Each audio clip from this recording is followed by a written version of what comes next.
How would you like a 15% discount to my daily email, the stack of stuff, the show notes, discounts to the conference, all of that? All you need to do is text the word show to 33777. You'll get the annual subscription with a 15% discount to my daily email. You'll get the stack of stuff, the links to the show notes, discounts to the conference, and so much more. All you have to do is text the word show, SHOW, to 33777. Text show to 33777.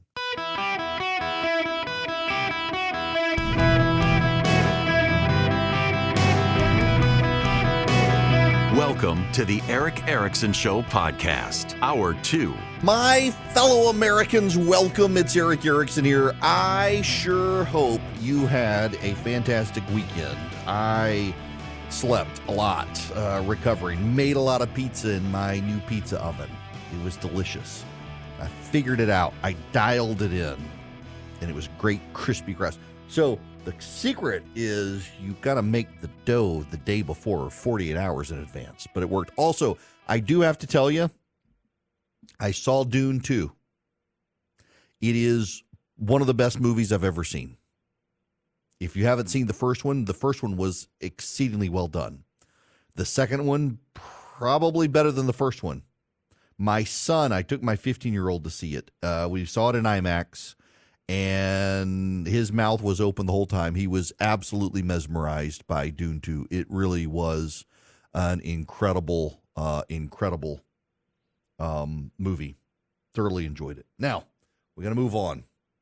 Phone number here, 877-973-7425. Should you wish to be on the program, I'm happy to have you, although you're going to have to wait because we got some talking we got to do. President Trump has doubled down on opposing the divestment of ByteDance from TikTok. He says it would help Facebook. It would help Meta. It's foolishness on his part. It's absolute foolishness on his part. And I hope he sees the light. On CNBC this morning, he yet again made the case that we shouldn't be helping an American company, Meta, and instead should be saving a communist Chinese-run company. And I personally have a real problem with that. For a lot of reasons, I have a serious problem with that. The fact of the matter is, TikTok's parent company, ByteDance, is controlled by the Communist Chinese Party. It is a surveillance app. Joe Biden says he will sign a law that is being considered by the House of Representatives this week. The law unanimously passed the Energy Committee, 50-0. It's now on the floor of the House of Representatives. Now, this is, if you were listening on Friday, this is somewhat repetitious, but I do need to explain this one to you. The problem with TikTok is multifaceted. It's not one thing, but multiple things. How many of you have had that weird thing happen where you're talking about something and then you see ads for that thing on social media? Here's the way the companies explain it. The companies explain it that you're on a shared Wi-Fi, you're talking about going to Ireland. You're talking about going to Ireland to a friend. Well, your buddy, he looks up Ireland. He's Googling Ireland, wants to see pictures of Ireland while you're talking to him. They know that your phone is next to his phone based on how everything transmits over Wi-Fi, and you're at a bar. The people on the far side of the room, they're not close to you. They're not in proximity to you. They can tell all that information.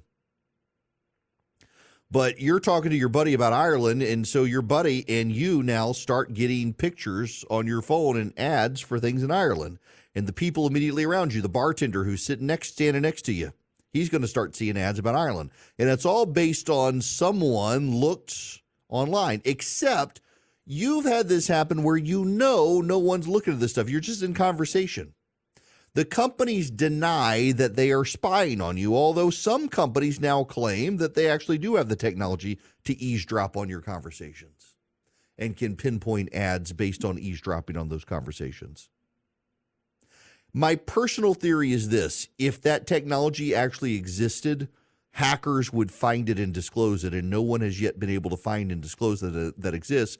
So I'm more willing to believe it's based on website traffic and Wi-Fi and cell service and who you're around and whether they're looking at other phones and stuff. But I understand I'm in the minority on this, and most people at this point are convinced the microphones are listening to you. Maybe they are. It's not just Alexa and Siri and the like. It's all the others. Or I guess I should say dingus, so I don't set your phones off. But now let's say the microphone really is listening to you, whether I believe it or not. Let's say the microphone is listening to you. Let's say it's TikTok. All of your information, all of your conversations are going back to China. China's eavesdropping on you. And now you're saying, well, that's not a big deal. I got nothing to hide. I don't care if the Chinese communists are monitoring my conversations. But what about your kid? Your heterosexual 15, 16-year-old son happens to stumble down a portal on TikTok or the internet and starts looking at pornography, gay pornography, something that could be used against your son. And because TikTok has the websites and the IP addresses and the MAC address, that's the individual unique identifier that every electronic device has, and the Wi-Fi that it's coming over, TikTok has monitored your son's habits, sees what your son has seen, and your son decides to go into the military when he's 18 years old, and here comes China saying, hey, we know what you've been looking at online. If you don't help us, we're going to destroy you. They've been building up a database on your kid.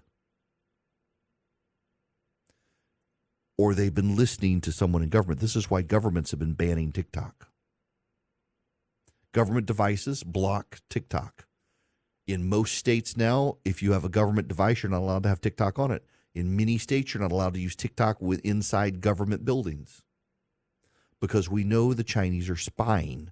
We know the Chinese are using TikTok to collect information on Americans. But it goes beyond that.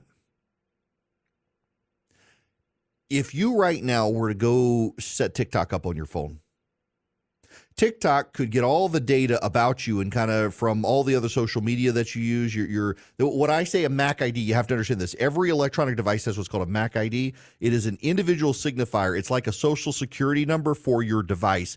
Every single device, your laptop has a different one from your cell phone, has a different one from your microwave, has a different one from your camera, has a different one from your Wi-Fi enabled TV, has a different one from your Wi-Fi enabled car. Every single device on the planet has a unique MAC address. It's like social security number for the device. And so China can collect all that information and tie everything together. So when you get your TikTok account, it's going to curate information catering to you and what you're interested in. But go pay cash at a local store, get a new TikTok, get a new phone and put TikTok on it and have it untied to your Gmail account, have it untied to all your email addresses, have it unique and fresh and no way to tie it to you. Don't use your home Wi-Fi, go somewhere else and set up TikTok. And as you start scrolling through TikTok with a brand new ID on a brand new Wi-Fi on a brand new phone with no ties to you, what you're going to find the longer you're on it is you're going to start seeing a lot of pro-Hamas propaganda. You're going to see a lot of transgender propaganda. You're going to see a lot of anti-American propaganda show up as TikTok begins using its algorithm to change your mind about things. It's very dangerous. I can't tell you the number of people I know who now on a regular basis send me stuff off TikTok and say, is this true? And 9 out of 10 times it's not true. Someone has edited footage and put it on TikTok, and people are absolutely mind-numbed about it. TikTok is very dangerous. Now, I got to read for you. My friend Matt Foley wrote this piece at The Spectator. This is just so you understand the dangers of TikTok, how TikTok is revealing itself.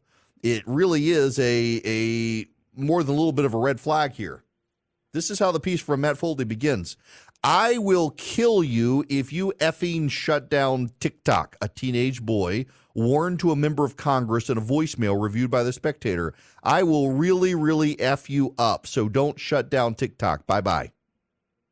This week, Capitol Hill was inundated with a series of unusual callers, children, some as young as 6 years old. They had been enlisted by TikTok to forcibly push back against a bill that's on track to sail through the House next week, which forces the divestiture of a series of companies owned by foreign adversaries like China in the case of the globally popular video app. TikTok is regularly accused of everything from feeding eating disorder content to girls to spying on journalists to extensively tracking user data at the behest of the Chinese Communist Party, no less. The aforementioned assassination threat was far from an isolated incident. That office received around a dozen. At least one other House office confirmed that they too received a threat to murder the member. It turns out threatening to kill members is not an effective or persuasive tool, a staffer for one of the offices noted. In fact, it really seems to have backfired here. Beyond the assassination threats, offices of both parties were flooded with tens of thousands of calls, directed in part by TikTok, when it urged users to stop a TikTok shutdown. Countless kids took time out of their school day to tell representatives they would commit suicide if the government banned TikTok. The child callers, unfortunately, proved fallible messengers as they repeatedly showcased their lack of civic knowledge. Calls I received today said, "Hello, is this the Congress? Hi, what website can I go to so I can vote against the TikTok bill?" a House staffer told The Spectator. Kids on TikTok were threatening to commit suicide if TikTok gets shut down. That's the number one reason to shut down TikTok right there. Forget about the communist Chinese. TikTok is doing it again this week. They're upping the ante. They're having members, users of TikTok call Congress. But here's the problem. There is a billionaire financier named Jeff Yass. Jeff Yass is an investor in TikTok. He is also a Republican. He's funded the Club for Growth. And now the Club for Growth has hired my friend Kellyanne Conway to push back on the effort to force ByteDance to divest from TikTok. The legislation would not shut down TikTok. All it would do is say it can't operate in the U.S. as long as ByteDance owns it, because ByteDance is part of the Chinese Communist Party. Jeff Yass is putting his money ahead of national security interests and has persuaded Donald Trump, Kellyanne Conway, and others to do the same. Kellyanne Conway and Donald Trump were the original people calling for shutting down TikTok unless ByteDance divests itself, and now they're willing to walk it back because of money. This is the swamp. Donald Trump is a man campaigned and said he would shut down the swamp and not do business as usual in Washington. And this is serious business as usual. When a billionaire American with ties to the company can drop a check and convince conservative groups and others to stand with a company that is owned by the Chinese Communist Party, that is troubling business as usual. And the conservative movement should reject this. Republicans should reject this. Donald Trump should reject this. There is no doubt that TikTok is owned by the Chinese Communist Party, and the Chinese Communist Party uses the platform to poison the brains of American kids against the United States and spies on Americans through the platform. That Republicans would side with the billionaire over national security interests and thereby help the Chinese Communist Party is a damning indictment on the state of the party and its leadership, including Donald Trump. If you support the national security of the United States, you need to shut down ByteDance's ownership of TikTok. It's that big a deal. To have a billionaire write a check and get Republicans to side with communist China is an awful indictment on the Republican Party. TikTok is a national security threat. It has been a national security threat and will continue to be a national security threat as long as the communist Chinese control it. This isn't about the First Amendment. TikTok can continue to operate. It's just got to divest Chinese communist control. It is asinine that Republicans would take money and stand with the Chinese Communist Party. It's shameful that they would do this. Say what you will about Meta, say what you will about Twitter. They're American companies that support American values and do not spy on us on behalf of the Chinese Communist Party. It's what TikTok does, and it's why TikTok needs to be destroyed. You know, a lot of people on the TikTok issue, they keep raising the First Amendment and free speech. Rand Paul, who also is gets donations from Jeff Yass, keeps raising the First Amendment issue.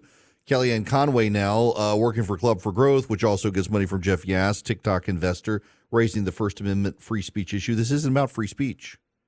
In fact, the legislation is structured and applies to all companies that have ownership control by the Chinese Communist Party doing business in the United States and surveil like TikTok. And all it says is that the Chinese Communist Party has to divest control. The company can still operate. You can still use the platform, but the Chinese Communist Party cannot be involved, and the information that you, an American citizen, have cannot be routed through Chinese Communist Party-controlled servers. It protects you. Has nothing to do with free speech. Anyone who raises the issue of the First Amendment on this legislation is ignorant about the legislation and is probably being lied to on TikTok. This has nothing to do with the First Amendment. The First Amendment says you have freedom of speech. This legislation doesn't impact your freedom of speech. It actually protects your freedom of speech from being controlled by the Chinese Communist Party, an organization that does not support or defend or like free speech. Anyone, again, this is very important, anyone raising the issue of the First Amendment and free speech is ignorant about the legislation and probably is being lied to by TikTok. And it is remarkable that TikTok and the Chinese Communist Party, the Chinese government today, is saying that if this legislation passes, they will shut down TikTok. Think about that. The Chinese would rather shut down TikTok than divest control of TikTok. Why? Because the entirety of the platform is about spying on Americans, and China sees no value in maintaining it if they can't spy on Americans. And that right there should tell you every single thing you need to know about why you shouldn't be on TikTok. Between high interest rates and Bidenomics running wild, there's always a real threat of deep recession. So you may want to talk to my friends at Swiss America. They've been around for 40 years. They've been the precious leader in trusted metals. Their goal is to help people like you and me protect our hard-earned assets and insulate us from economic turmoil. And right now, Swiss America is offering you guys the beautiful Walking Liberty half dollar, an amazing low price, $13.50 each delivered. It's a limited supply of 250 coins per customer while supplies last. To get this amazing deal, call or text my name to 800-289-2646 or go to SwissAmerica.com/Eric. If you mention Eric when you call or text 800-289-2646, you can get the beautiful Walking Liberty half dollar, $13.50 each delivered, up to 250 coins. It's an amazing value, an amazing deal. It's an amazing coin. It really is. All you do is call or text 800-289-2646 or go to SwissAmerica.com/Eric. It's a great gift, too, the Walking Liberty half dollar. Message and data rates may apply if you call or text 800-289-2646 or go to SwissAmerica.com/ERICK. Welcome back. It is Eric Erickson here. The phone number 877-973-7425. Should you wish to be on the program. Tony, you're going to be up next. Welcome to the show, Tony. Hey, good afternoon, Eric. Enjoy the show. How are you? I'm good. How are you? Good. You just stated a fact about Trump being against TikTok in the beginning. Hang on. Wait a second. Is that Siri in the background? Oh, that's my GPS. All right. Oh, all right. About that. That's all right. Yeah. All right. You go. So, yeah, you stated a fact about Trump being against TikTok in the beginning, but now because of financial interests, he's for it. With that being said, why would we push to put someone in office like that where he could flip-flop on other national security issues that could jeopardize the U.S.? So here's my concern on this one, and you know, even if I get myself in trouble and make the audience mad, it seems to be what I do these days. I have a concern about this one because if he's willing to flip on this because he's mad at Mark Zuckerberg or has a donor whispering in his ear, that's dangerous. Very dangerous. Because there's no question even in Donald Trump's mind, because he's the guy who originally raised the issue that TikTok is a national security threat.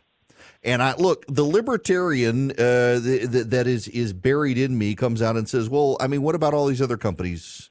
The problem is the Chinese Communist Party. Facebook, Twitter, other social media companies, they stalk you online. But let's just take Meta, for example. This is the big one. This is Trump's one.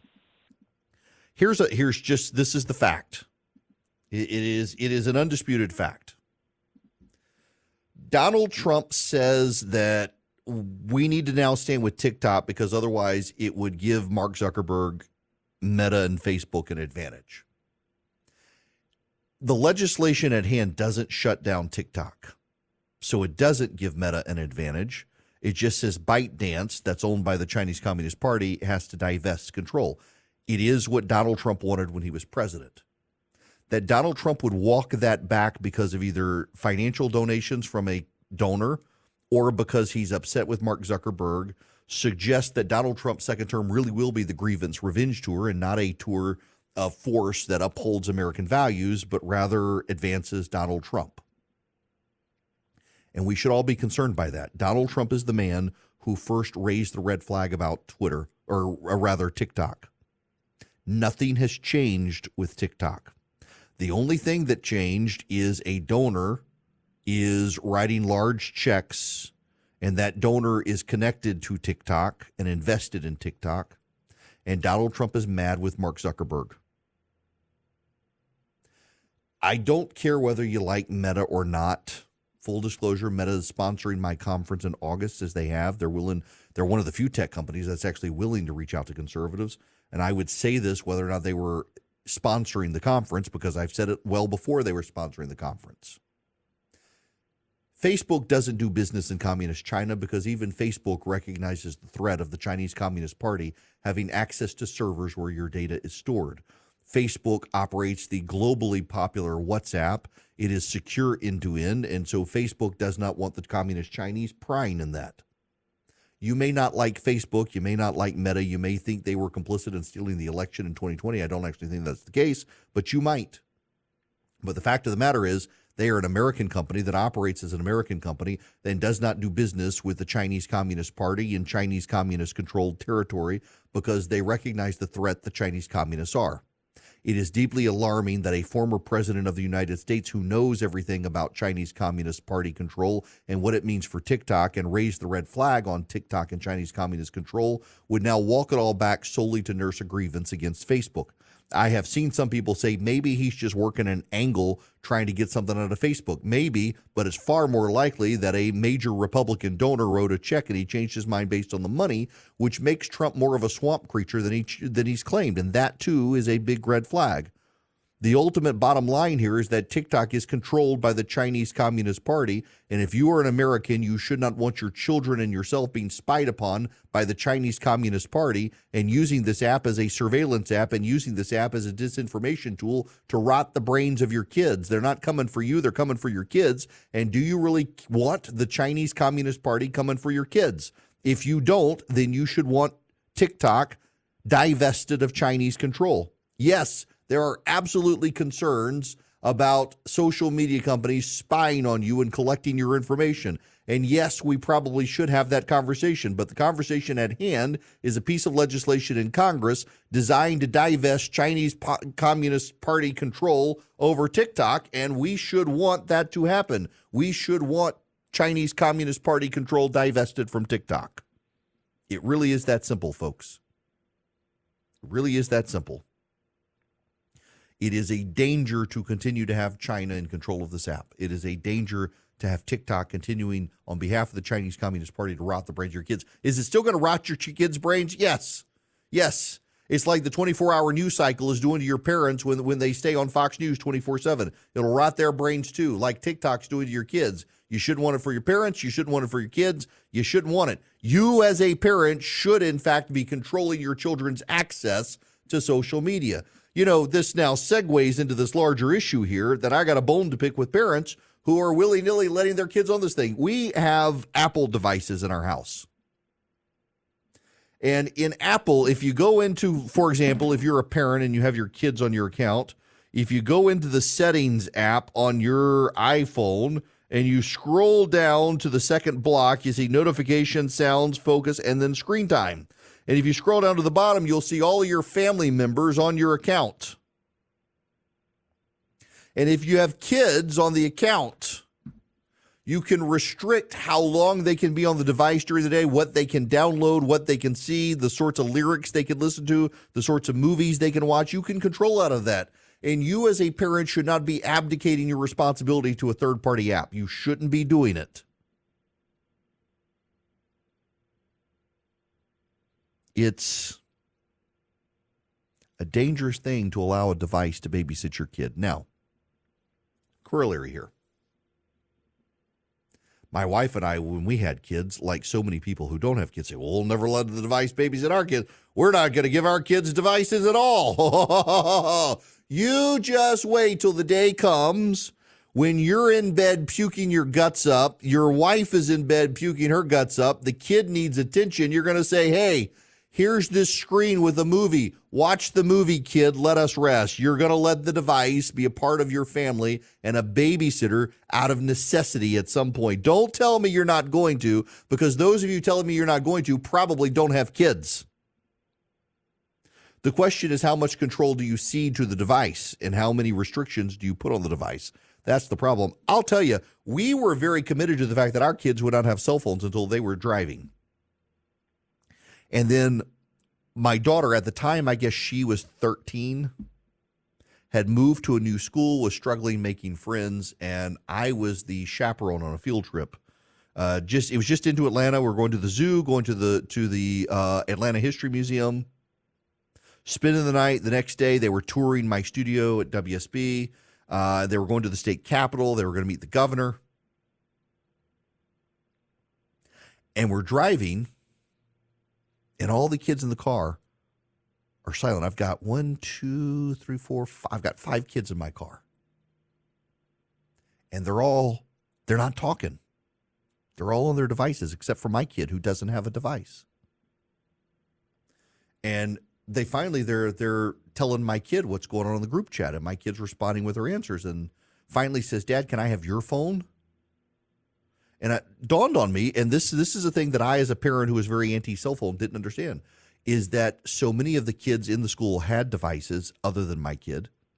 My kid couldn't be part of the friend group because she couldn't be on the group chat, because everything was done on the group chat. These kids were in my car talking to each other on a group chat, and there were kids in other cars. It was the parents who were chaperoning, and so there were 3 cars of parents with kids. I had 5 in mine. And they were talking to each other by group chat. And my kid was excluded from the friend group because she didn't have a phone. And so I'm like, you know what? I got to have a device for my kid to be able to text. And we monitored it. We put on controls and stuff. But it was not until my kid had a device and could participate in all the conversations that the other kids were having that she became a part of and started developing a friend group. Now, my son is 15.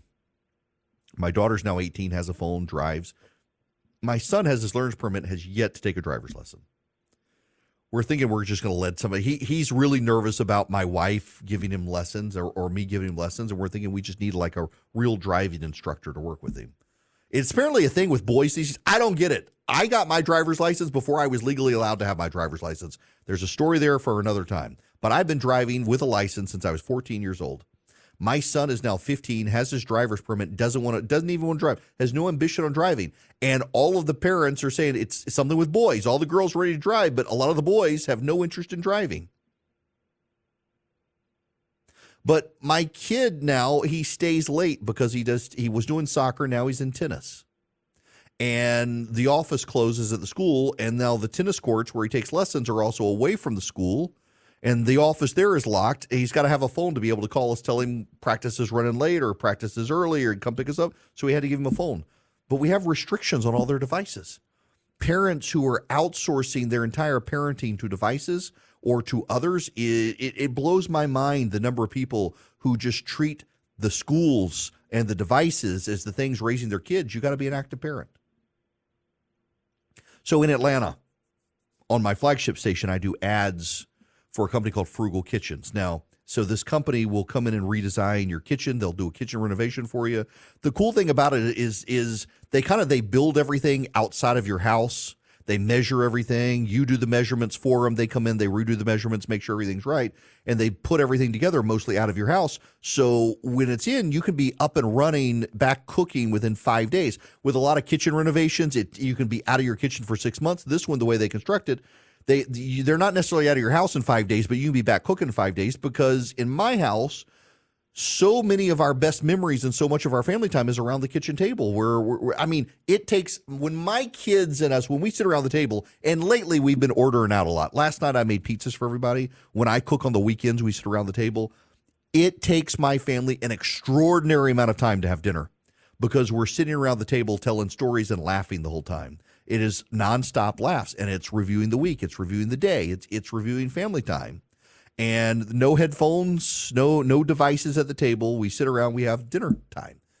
And it is some of the best memories at our house. Nonstop laugh. My son and my daughter, I'm very blessed. They get along very well.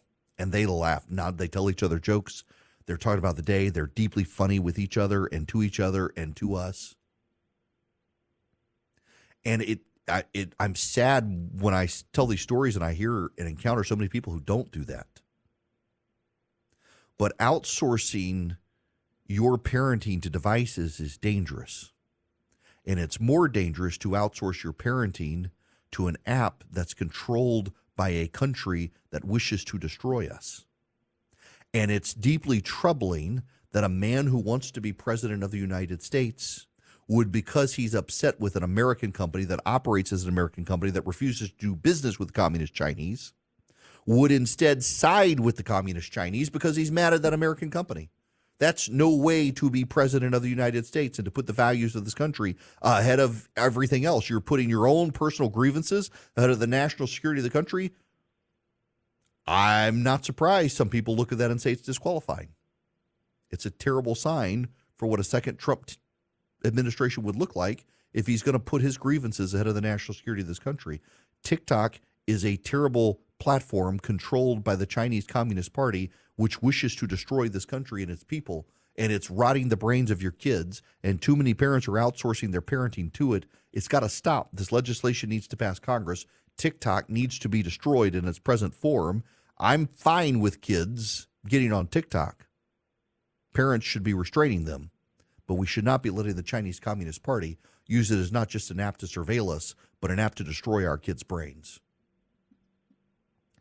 Now, I got to tell you about Bidenomics.com. That's the website that Joe Biden's team did not have the smarts to buy.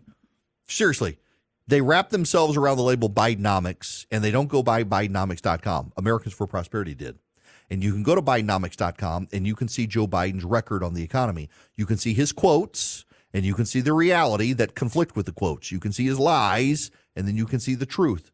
And you can see it all because Americans for Prosperity had the foresight to go out and buy Bidenomics.com. And in the process of buying Bidenomics.com, they decided to tell you the truth about Joe Biden's economy. They want to educate you so you can educate your friends and family. When you know people who say, oh, the economy is fine, actually, you can say, well, actually, if you go to Bidenomics.com, you can find out the truth about Bidenomics. It's a great, great website. It's well designed. It's easy to understand. It's easy to get the facts. It's easy to share with your friends. It's Bidenomics.com. It's brought to you by my friends at Americans for Prosperity, educating you about the dangers of Bidenomics and Joe Biden's terrible economic record. Bidenomics.com. You can go there now. Brought to you by Americans for Prosperity. Hello and welcome. It is Eric Erickson here. The phone number 877-973-7425. If you want to be on the program, y'all, I thought this was a joke and it's not. This is hilarious. You know the drag queen RuPaul? Well, RuPaul has founded what he is calling an all-inclusive online bookstore, Allstora. It was launched last week with the promise to carry all books.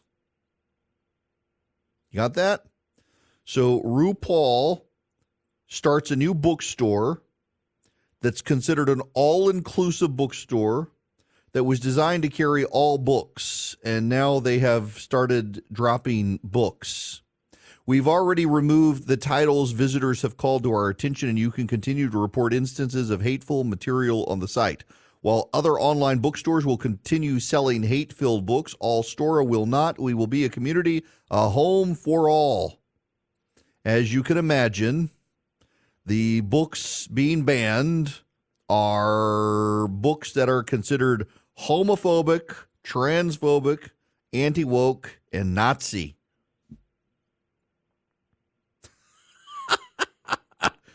So they've removed books by Donald Trump, Elon Musk, Matt Walsh, Riley Gaines, the founder of Libs of TikTok. They've removed works by conservative publisher Brave Books. They've removed Christian books because, well, the bookstore designed to house all books decided that some books are more equal than others. And some books are just bad books because of who wrote them. Really, really just open, tolerant progressives right there. Open, tolerant progressives. 877-973-7425 is the phone number. When we come back, I'm going to play you the entire segment because it blows my mind. Nancy Mace, the congresswoman from South Carolina, a rape victim, shamed by George Stephanopoulos for her rape, politicizing her rape. George Stephanopoulos did. You got to hear the whole segment for yourself. Not going to take it out of context. You need to hear it when we come back